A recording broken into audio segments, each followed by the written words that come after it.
Jamaah oh jamaah. Alhamdulillah. Alhamdulillahirabbil alamin. Kembali lagi kita di Islam itu Indah. Buat yang di rumah kita ingatkan lagi nih, tema kita pagi hari ini adalah oh mama, oh papa, mengapa aku selalu salah. Lebih baik terlambat nonton daripada tidak sama sekali. Yang udah nonton jangan pindah-pindah channel biar ikut terus nih flow-nya sampai akhir. Bagaimana ceritanya? Ini Masya Allah luar biasa. Nah kita lanjut lagi tadi perbincangan kita sama guru kita Ustadz Maulana nih. Mohon izin Ustadz. Tadi sempat terpotong kita bicara masalah tentang anak-anak. Yang namanya anak kalau kita bikin kita marah atau melakukan kesalahan pasti orang tua ini otomatis marahnya luar biasa. Pasti kadang-kadang orang tua ini tergantung dari orang tuanya ya. Ada yang meledak-ledak, ada yang mencuekkan anaknya, macam-macam bentuknya. Tapi kalau seandainya di dalam Islam sebenarnya boleh nggak sih ya? Atau mungkin ada nggak sih batasan-batasannya kalau kita itu marah dengan anak? Seperti apa? Mohon izin penjelasannya Ustadz. Iya izin Habib, izin Sasam luar biasa. Hari ini pembelajaran besar buat saya. Ya baik izin berdiri juga. Nah jamaah. Yeay. Oh jamaah. Yeay. Alhamdulillah. Pertanyaannya boleh nggak kita marah sama anak? Jawabannya sebagai penanggung jawab. Sekali lagi. Sebagai tanggung jawab orang tua. Marahnya itu aplikasi daripada bentuk kasih sayang. Sosok Rasulullah SAW sebagai teladan kita. Allahumma shalli ala sayyidina Muhammad. Ketika luar biasanya harusnya marah kan. Tapi beliau luar biasanya maaf bisa dikatakan ada kata-kata dari sahabat Rasulullah juga. Jadi kalau mau dipikir ini cucu Rasulullah Usama bin Zaid. Ini luar biasa bertanya kepada Nabi karena melihat Nabi berudu tapi tidak terlalu sempurna. Ya ternyata Nabi hanya untuk bergerak nanti dalam perjalanan.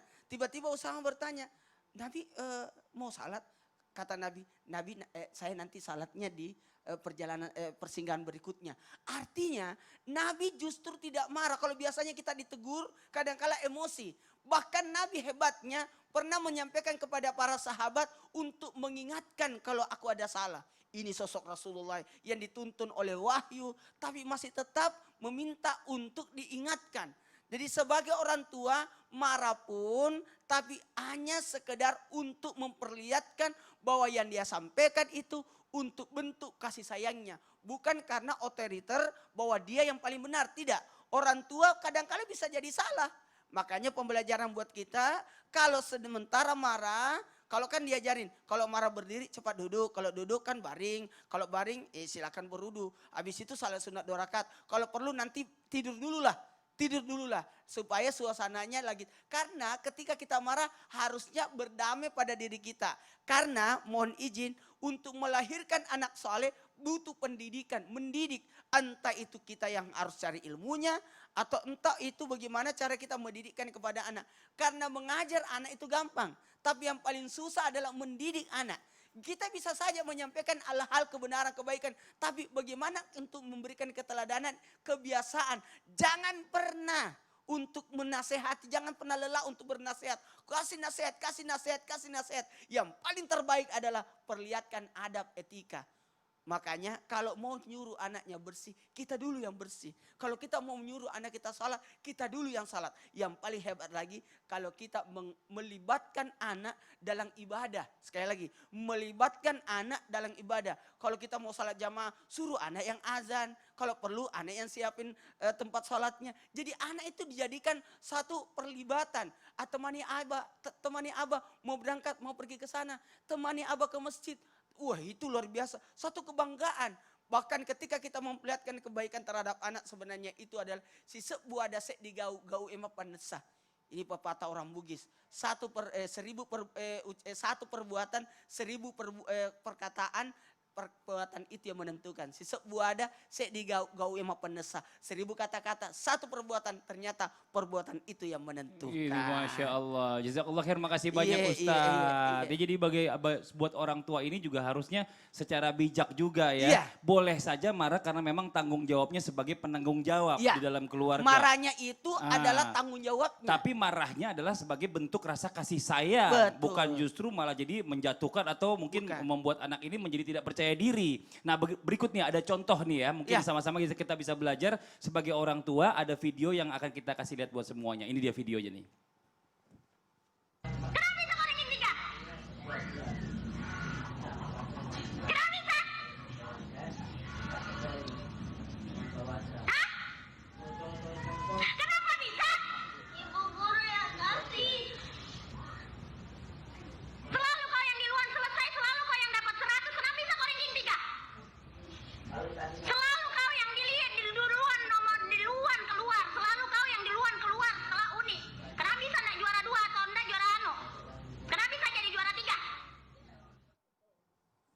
Masya Allah luar biasa, ranking 3 dimarahin, apalagi ranking 3 dari belakang ini. Ini habis ini anak ini. Tapi ini dia Masya Allah ya, benar benar kadang-kadang nih kita sebagai orang tua ini ya, kita kadang-kadang justru malah membuat anak kita ini jadi hilang rasa percaya diri.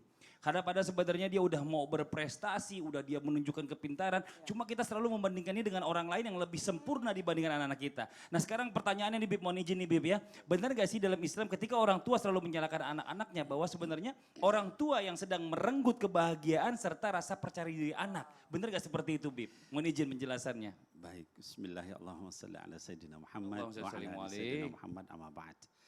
Jadi terus terang saya kaget tadi lihat video itu ya. Jadi orang sudah berprestasi ya bahkan juara 3 kemudian dimaki-maki seperti itu. Saya hanya ingin memberikan satu contoh Mas Fadli ya, bagaimana akhlak Nabi Muhammad SAW dengan anaknya gitu ya. Di dalam hadis yang diriwayatkan oleh Imam Abu Daud, Imam At-Tirmidzi dan juga Imam An-Nasa'i, hadis sahih ya.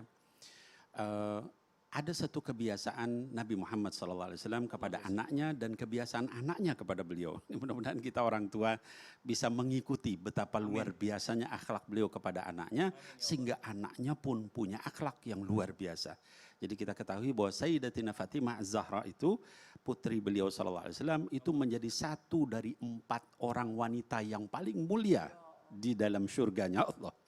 Jadi 4 wanita paling mulia itu adalah Khadijah Al-Kubra, istri beliau, lalu Fatimah Az-Zahra, putri beliau, Maryam ya binti Imran, ibunya Nabi Isa, dan Asyah binti Muzahim, istrinya Fir'aun. Ya, ini 4 orang wanita yang paling tinggi derajatnya di surga di dalam hadis sahih. Nah, ada satu kebiasaan beliau ya sallallahu alaihi wasallam dan putrinya. Disebutkan bahwa kalau Rasulullah SAW itu berkunjung ke rumah putrinya, yaitu Fatimah Az-Zahra, maka yang dilakukan oleh Sayyidatina Fatimah Az-Zahra adalah pertama mencium keningnya Nabi Muhammad SAW, mencium tangannya, lalu mendudukkannya di tempat duduknya Fatimah di rumahnya. Ya. Nah yang luar biasa juga Mas Fadli, ketika Sayyidatina Fatimah berkunjung kepada Rasulullah, Rasulullah pun melakukan seperti itu. Beliau mencium keningnya Fatimah, mencium tangannya Fatimah, lalu kemudian mendudukkannya di atas tempat duduk beliau. Kata Sayyidatina Aisyah radhiyallahu anha, istri beliau, belum pernah saya melihat seorang yang begitu dihargai wanita oleh Nabi Muhammad SAW kecuali Fatimah Az-Zahra. Nah kalau kita melihat jauh bumi dengan langit dengan apa yang tadi dilakukan begitu kan. Betul. Jadi saya sampai menulis itu di Instagram saya dalam tema dalil-dalil sahih tentang kita menghormati yang lebih muda. Ya, dalam hadis itu Rasulullah cium tangannya Fatimah, padahal itu putri beliau gitu. Hadisnya sahih gitu kan. Artinya menunjukkan kebolehnya kita mencium orang yang lebih muda tangannya gitu ya, sepanjang tadi dalam kaitan pendidikan, akhlak ya. Nah, jadi itu satu contoh. Lalu contoh yang lain kita lihat dalam Quran. Ya, ada satu orang soleh bukan Rasul. Ya, kalau tadi Rasul kita bilang ya itu kan Rasul, kita kan bukan Rasul. Gitu ya. Ada satu orang soleh, namanya Sayyidina Luqman Al-Hakim. Ya, Sayyidina Luqman Al-Hakim alaihissalam ini Mas Fadli, itu menasehati anaknya. Dia disebutkan dalam hadis itu sudah tua sekali, udah kakek-kakek begitu, tapi masih punya anak kecil. Anaknya masih muda, ya. Ketika menasihati diabadikan dalam Quran. Yang pertama dia katakan, ya bunayya la tusyrik billah. Dia menggunakan kata-kata yang paling halus, wahai ananda, jangan kamu syirik kepada Allah. Di dalam surat Luqman itu. Artinya apa? Kalau kita mau didik anak, mau memprioritaskan kepada anak, akidahnya dulu nomor 1. La tusyrik billah, inna syirka la dzulmun azim. Ketahuilah syirik itu kezoliman yang paling besar. Bukan urusan sekolah, urusan yang mulai dengan Allah dulu. Kenalkan sama anak itu. Kemudian setelah itu, innaha intaku mithqal habatin min khardal fatakun fis samawati aw fil ardi ya'ti biha Allah. Kamu punya dosa segede kecil seperti apapun ada di dalam bumi atau di langit, nanti Allah datangkan itu. Anak ketika dinasihati seperti itu dia akan takut sama Allah. Betul. Lalu kemudian disuruh oleh Sayyidina Luqman Al-Hakim baru suruh sholat, baru kemudian akhlaknya ya kepada orang lain. Jangan kamu nyombongkan diri, jangan kamu kalau berjalan itu berlebihan. Jadi kalau kita nasihati anak itu ada prioritas, ada urutannya. Mas Fadli. Pertama Allah dulu nomor satu. Masya Ya. Allah. Sayyidina Ibrahim alaihissalam ketika akan meninggal juga anakku ibadahlah kepada Allah Subhanahu wa taala. Baru kemudian yang lain. Jadi saya tidak menginikan kita marah sama anak, Iya. tapi proporsional. Proporsional, ya kalau udah ranking 3 sih udah cukup alhamdulillah ya, daripada nggak dapet ranking ini Masya Allah, ini pelajaran buat kita semua. Yang penting besarnya nanti insya Allah jadi orang yang hebat, yang tetap bertakwa kepada Allah. Nanti sebelum kita lanjut lagi nih ya, kita ada pertanyaan juga nih yang masuk dari sosial media, dari hamba Allah nih. Assalamualaikum Ustadz, bagaimana cara menghilangkan trauma kepada ayah saya? Maaf, karena dari kecil saya selalu disalahkan oleh ayah saya dan diingatkan dengan cara yang keras. Keras sampai saya kalau ngelihat ayah saya lari dan takut, bahkan sampai sekarang umur saya sudah 25 tahun. Saya takut karena ayah saya masih suka keras, bahkan main fisik pada saya. Seperti mana tadi tuh? Oh ini dia. Saya takut ngelawan karena pasti saya dosa. Tapi apa kalau keadaan seperti ini saya boleh lawan Ustadz? Apa saya kabur aja dari rumah? Karena saya tinggal hanya berdua ayah saja. Wah ini anak ini jadi macam trauma Ustadz Maulana. Karena dari kecil ini dia ini memang dididik secara keras. Orang tuanya keras terus sampai umur 25 tahun masih kayak ada perasaan, udahlah ada ayah saya mending kabur aja. Nggak merasa nyaman dengan orang tua. Bagaimana nih Ustadz nih? Bismillahirrahmanirrahim, tanpa menggurui hanya sekedar mengingatkan karena tidak ada yang berpengalaman dalam berumah tangga. Tapi semua pada belajar pada berumah tangga. Ketika kita mau berinjak pada rumah tangga belajar, ketika pun jadi orang tua belajar, bahkan sudah kakek-kakek pun tetap belajar. Izin Habib bisa mohon izin nih, ada ketika ada trauma, fokus pada permasalahan itu untuk menyelesaikan, jangan fokus untuk membela diri. Sekiranya kita lihat sisi baik daripada setiap ujian itu, pasti orang minta untuk diuji.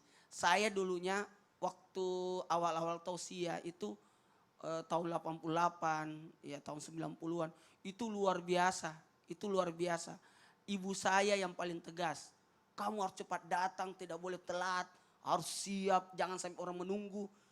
Jadi saya senantiasa cepat duluan datang. Orang belum ada, saya sudah ada di sana di acara. Itu ibu saya. Jadi dulu mungkin awalnya, aduh kenapa sih Umi, kita masih di masjid sudah dicari-cari. Kita kan masih mau dengar guru kita ngobrol-ngobrol, mau ketemu sama teman-teman. Tapi tetap cepat sudah dipanggil, sudah ada jemputan. Waduh ya Allah, ini orang salat dulu kek atau apa kek. Itulah. Tapi akhirnya saya baru sadar bahwa semua yang dilakukan orang tua kita sebenarnya demi kebaikan kita. Sekali lagi, demi kebaikan kita. Dan mohon izin fokus pada orang lain. Kalau orang lain itu mau diikutin, mau diatur tapi tidak ada yang ngatur. Kita ini masih ada orang tua. Bagaimana dengan orang yang tidak punya orang tua? Betul.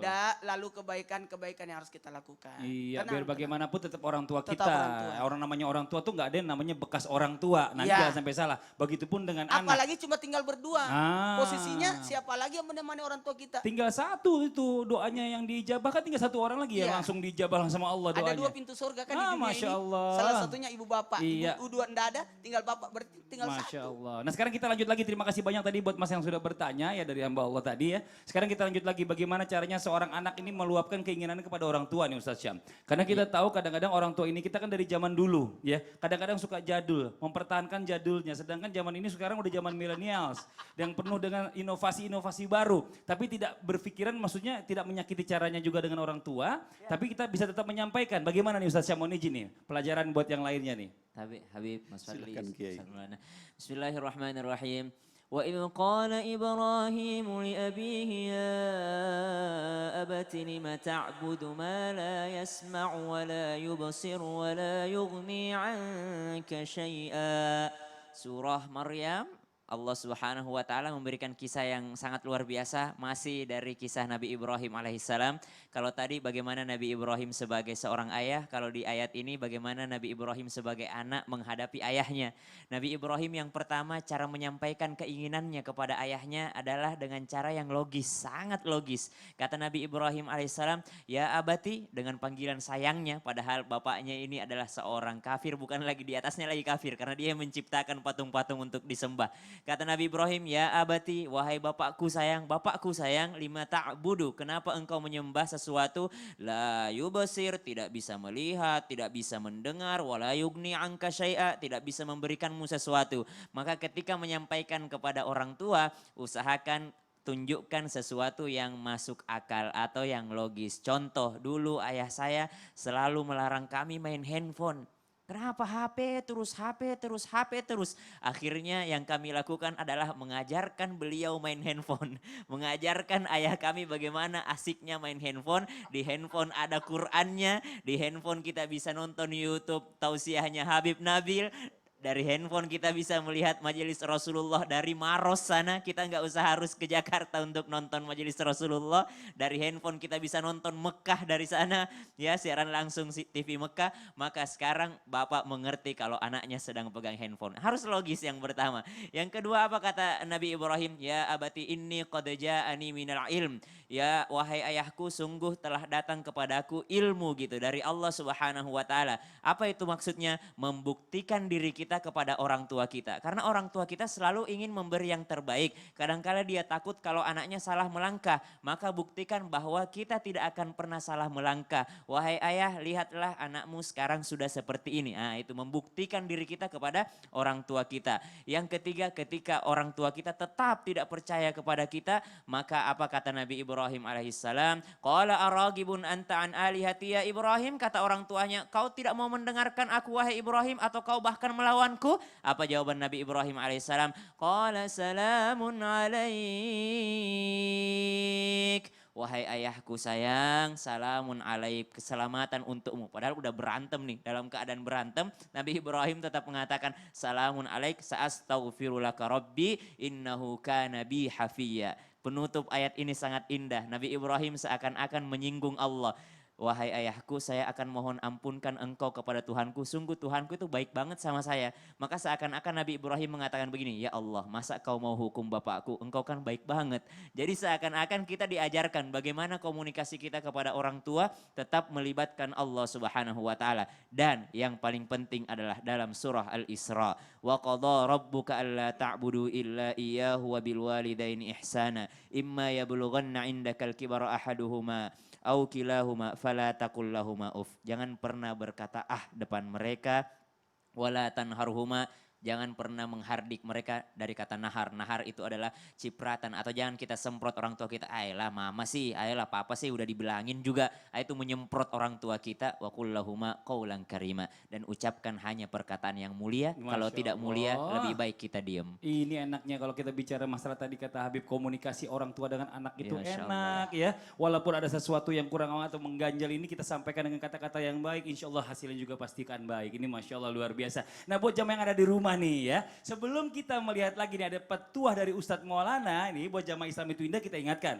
Nanti setelah ini di segmen 4 akan ada ensiklopedia Islam yang akan dibawakan oleh guru kita Ustadz Syam. Dan juga nanti kita akan doa bersama nih, mudah-mudahan negara ini akan segera kembali normal ya. Corona diangkat kembali Allah Subhanahu wa taala, kita semua diberikan kesehatan. Nanti doanya akan dipimpin oleh guru kita, guru besar kita nih ada Habib Nabil, Masya Allah luar biasa. Buat yang di rumah sekarang langsung aja kita lihat tayangan petuah dari Ustadz Maulana. Jamaah, oh jamaah, alhamdulillah.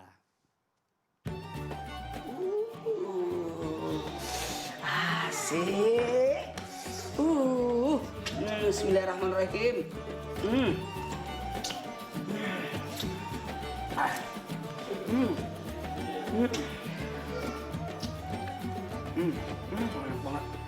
Assalamualaikum warahmatullahi wabarakatuh jamaah. Oh jamaah, alhamdulillah. Aduh, pusing dengan badan yang kurang ideal. Aduh, kurang gemuk atau maaf ya kekulusan. Tenang aja, alhamdulillahirrahmanirrahim. Petua kita kali ini ternyata ada dua nih. Mengkonsumsi sesuatu ini, yang dua ini. Apa itu? Timun dan kurma. Harusnya kurma basah ya. Insya Allah akan membuat badan kita agak kelihatan naik atau gemuk. Wow, ini menarik nih buat orang-orang yang ingin badannya ideal. Sebagaimana yang disebutkan dalam satu hadis dari Bunda Aisyah ketika beliau akan berjumpa dengan Rasulullah ketika akan menikah, ibundanya atau ibu dari Bunda Aisyah menyiapkan yakni timun dan kurma basah supaya badannya makin bagus. Timun ini mendinginkan dan kurma ini mengenyangkan sehingga bisa naik badannya. Maka jangan lupa ya, siapkan timun dan kurma basah. Alhamdulillah. Jamaah, oh jamaah, alhamdulillah. Saya mau ajak ke teman-teman dulu ya supaya bisa ngerasain. Ayo, ayo, ayo.